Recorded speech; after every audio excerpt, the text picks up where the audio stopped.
The 10 best ADHD organization hacks ranked. Number 10 is body doubling. And what it is when you're in a room trying to get something done and you have another person there with you, their presence actually motivates you.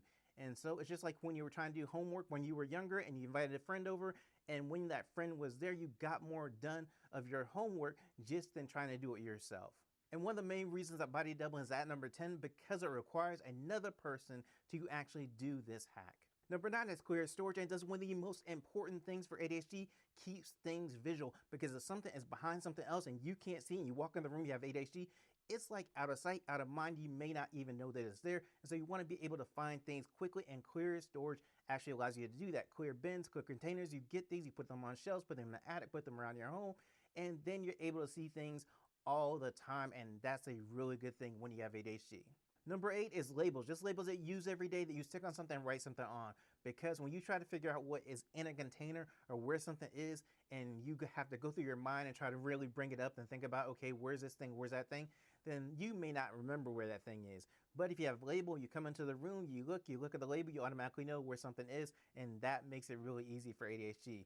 And the other thing is, with labels, you don't have to use your working memory as much. And this is the memory that you use when somebody tries to tell you something, or you're reading something, trying to take the information in, and then you're trying to take additional pieces of information in. Now with ADHD, generally you have less working memory, and that's a real issue because now you may take in too much information sooner, and then you are starting to forget things because now you don't have as much working memory. Having a label on something prevents that whole situation because all you have to do is actually read the label. Now you can use just regular labels like that, or you can use sticky notes as well, and sticky notes are really good for labels because they're really temporary.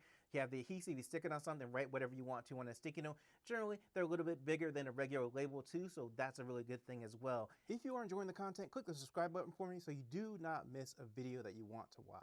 Number 7 is color organization, and this is organizing by color. For example, you have a closet, you have blue clothes, green clothes, red clothes, even yellow clothes in your closet. And when you go in there, you put all these clothes of similar colors in different sections. That way you walk into your closet, you automatically know green clothes here. I got my green outfit, grab my green outfit. I'm ready to go, and I can go to wherever I need to go for the day. And you can use this with like folders, so green folders, red folders, yellow folders for whatever you want to use them for. And the thing about it is colors mean something. Green means go, red means stop, yellow means caution. And you can use these to your advantage when you're actually doing color organization to represent different things. It makes it really easy when all you're looking for is a color, and then you know exactly what that color represents to you or what it is for. And that makes it easy to find anything you're looking for. Number 6 is vertical space, and this is all the space in your wall that you never use. And what you do is you put shelves on there, you put hooks on there. On the shelves you can put different things that you want on the shelf, and on the hooks you can hang stuff up if you want to. You can also get like storage organization boxes and stack them up, or a bookshelf and stack, put things in the bookshelf as well. Those things all take advantage of this space that you generally are not using at all. And the great thing about this is once you free up that space, then you can use the space you freed up for something else. And you can actually leave that space just free, not put anything in that space you actually freed up. And that just makes your home look more spacious. So it's completely up to you. But vertical space is one of the most important things to have because it makes your home look less cluttered. Number 5 is a one in, one out rule. And what this is, you can't actually bring in another item into your home until you get rid of something else. So when you buy something or think about buying something, you have to think about, what do I need to get rid of out of my home that I don't want before I buy this thing and bring it into my home. Now the thing about it is, if you can't think of a good reason to get rid of something out of your home before you buy that thing, then this is important, because with ADHD, impulsive FOMO kind of buying is a thing, and this makes you stop and think just for a second before you make that impulsive decision and you buy something that may come into your home and be cluttered. And instead you stop doing that because you know you have to get rid of something else out of your home before you bring that additional item in your home. And this helps to keep all that clutter down to a specific level because you're never adding more stuff into your home. Number 4 is breaking things down with time. You do this in 2 different ways. The first way is you actually schedule breaks. As you're organizing for an hour, 2 hours, 3 hours, you need to have breaks in there. You don't want to get unmotivated and bored and then just stop organizing. And so what you do, every 15 minutes you schedule a 5-minute break. You do this up to an hour, and then you take a 25-minute break. This is called the Pomodoro method if you're familiar with that. Now, the thing you need to do, you need to be aware of the time so you can actually take your break at the right time. Now, what you're going to use is you're going to use a timer, and you're going to use a visual timer. And this is really cool right here because this is the visual timer that I use. It's called a time timer. As you can see, the color represents 60 minutes. And so you can automatically look over and see how much time you have left. And then as the time goes down, you see the color disappears. So you don't even need to even look at the numbers. You just look at the color. You know it's 60 minutes. And so you know how much time you have left just by seeing the color on the timer. And this is a great way for you to actually make sure you're aware of the time as you are doing your organizing. Number 3 is the Launchpad and the Command Center. They do similar things, so I put them both at number 3. Now, first, the Launchpad. What you do, you pick a place in your home. You pass by this place all the time. Make sure that. And then you put something there, a bowl, a mouse pad, whatever you want to put there to make sure it designates that spot as a spot. And then when you walk in the door, you always put your keys, your phone, your wallet, your purse, anything that's super essential, you put on there. That way you always know where it is. And that way it helps you keep track of things. And then if it's not there, you know you need to find it and put it back there. Now, the second thing is the Command Center. And it's very similar. What you do, you pick another place that is somewhere you pass by all the time. And not only that you pass by all the time, but all your family also passes by all the time.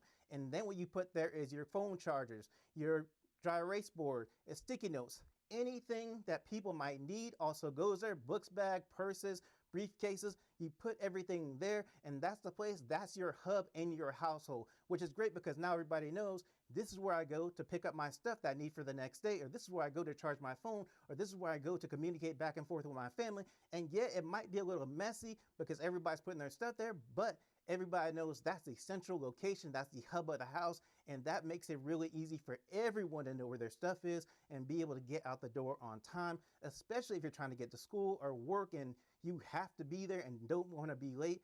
This is the most or the best way to actually do that. Number 2 is divide your home into sections, and these are the top 3 ways I know to do that. And so the first way you do it is you put stuff where you're going to use it. For example, you like coffee. Coffee is like your thing. And so what you do, you set up a coffee station with all the stuff for you to actually go there and make coffee. And then when you need to go make coffee, you just go to that section and you're good. Don't need to look for anything else.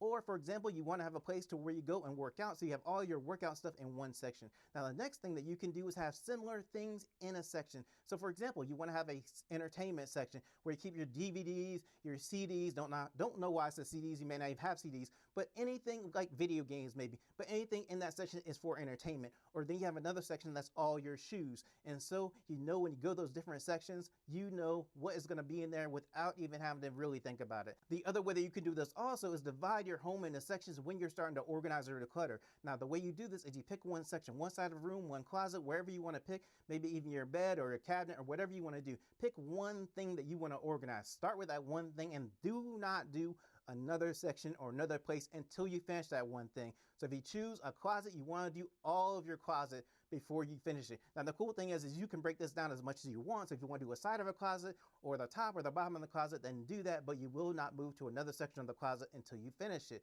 And that way you make progress that way and do different sections around your home until you get to the point to where you're like, I have completed my goal, I've reached my task. But this makes it so much easier because then you don't get really overwhelmed about the whole task of organizing your home at one time and not knowing where to start each time. You just start at this section until you finish it. And number 1 is don't put it down, put it away. If you have something in your hand, don't put it down somewhere else where it can get lost or where you won't see it.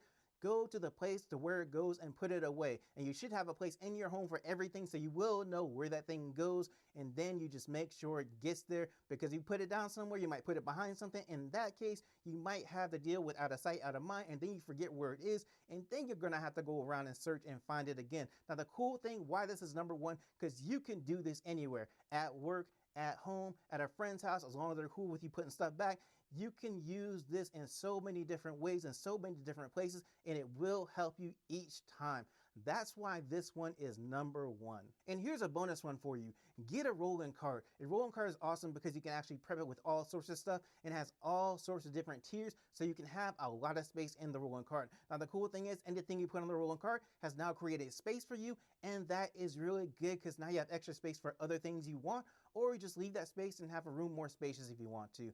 The great thing about a rolling cart is that it rolls, and so whatever room you need the stuff in that you prepped it with, you can just move it there, and that's an amazing thing. So it's just going to help you in a lot of different ways. It's one of the best organization tools to have in your home, and so I definitely recommend having a rolling cart. Now, I do have another video with how to actually make your home ADHD friendly. I'm gonna put that up on the screen. It should come up somewhere on one of these sides of the screen, not sure, but it's gonna come up. Just go ahead and click it and watch that